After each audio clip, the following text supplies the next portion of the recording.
So with the end of the Sam Raimi Spider-Man movies, people thought that marked the end of game movies related to Spider-Man. It wasn't until the announcement that in 2012 we'll be getting a reboot to Spider-Man titled The Amazing Spider-Man. And this is where fans become mixed of saying which movie is better, which is actually still present to this very day.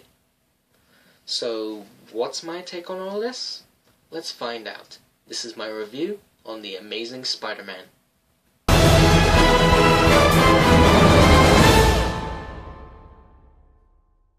The Amazing Spider-Man takes on a completely new direction, and none of the original cast from the movies, and not even Sam Raimi, have returned to work on the new movie. So we have a new cast and a director, and that director be Mac Webb. And instead of Tobey Maguire as Peter Parker and Spider-Man, this time around we get Andrew Garfield. Is this reboot better than the Sam Raimi movies?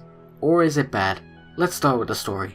We're going back into the origin of Spider-Man, but in a different take on the origin. Peter Parker, played by Andrew Garfield, is living the normal school life and only gets bullied a tiny bit by Flash Thompson. Peter then meets Gwen Stacy, played by Emma Stone, and they start to interact with each other. We then see Peter at his Aunt May and Uncle Ben's house, where he's been living since his parents, who we see in the beginning. Peter finds a bag from Peter's dad, and we see Peter researching about his dad, leading him to Dr. Connors, played by Raz Ivan. At Oscorp, where Peter sneaks around and enters a room full of spiders and gets bitten by one of them and starts to notice some changes than usual. One night, Peter and Uncle Ben get in a fight, leading up to Uncle Ben being shot while looking for Peter. Peter then looks for the killer each night, and comes up with how he can make sure that he's not known who he really is, and so becomes the hero himself, Spider-Man. We also see Connors do some tests and grows back his arm, but only to transform into the Lizard. So throughout the rest of the movie, the police are on a search to take down Spider-Man, Connors wants to turn all the humans into lizards, and Spider-Man has to save everyone before it's too late with the help of Gwen. If there's one thing I'll give credit for with the storytelling, is that it's going in a different direction to be its own Spider-Man movie. A way to say it's basically trying to be like the Dark Knight trilogy, but it isn't as effective as it is in the Dark Knight trilogy.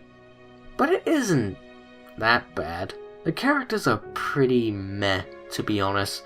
Peter, unfortunately, this time is pretty bad. Andrew Garfield isn't a terrible actor, but maybe he shouldn't have made Peter like he's in college. If Peter was in college in this movie, I'd say this would be okay.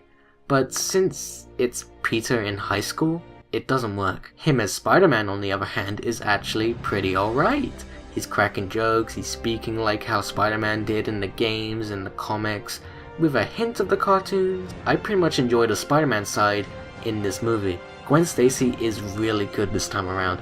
It's a major step up from Spider-Man 3, and I think Gwen is my favorite character in the movie.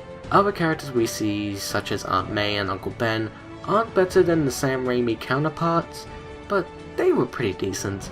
George Stacy wasn't that great of a character, but he isn't awful. I kinda see him as the Jameson of the police force, though he isn't funny. And then there's Dr. Kirk Connors. He's pretty meh, to be honest. He gets to the point when being the Lizard and what he wants to do. But maybe they could have done it a bit better than how we got him. The CGI ranges from decent to downright bad. The decent parts come from when they do the action sequences. They are pretty well done, but then we have the design of the Lizard. This is downright awful. It doesn't look like a lizard. I don't get what the direction they were going for with the design of the Lizard. It is just downright awful. The music was composed by James Horner. He did a pretty decent job with it. There are some pretty good tracks in this movie, though not all the tracks are memorable. It's not bad, but it is pretty decent stuff. Overall, The Amazing Spider-Man isn't an amazing movie as the title may suggest, but it is pretty decent. It has a few issues that could have been repaired, but there are some decent stuff to it. It's not a bad movie like some may say, it's just not a very memorable one. If you haven't seen this one, I'd say at least one viewing would be okay. We're not over yet with the Amazing Spider-Man movies. as we have the movie's sequel from 2014. Does it fix what the first movie had issues with? Is it the better movie?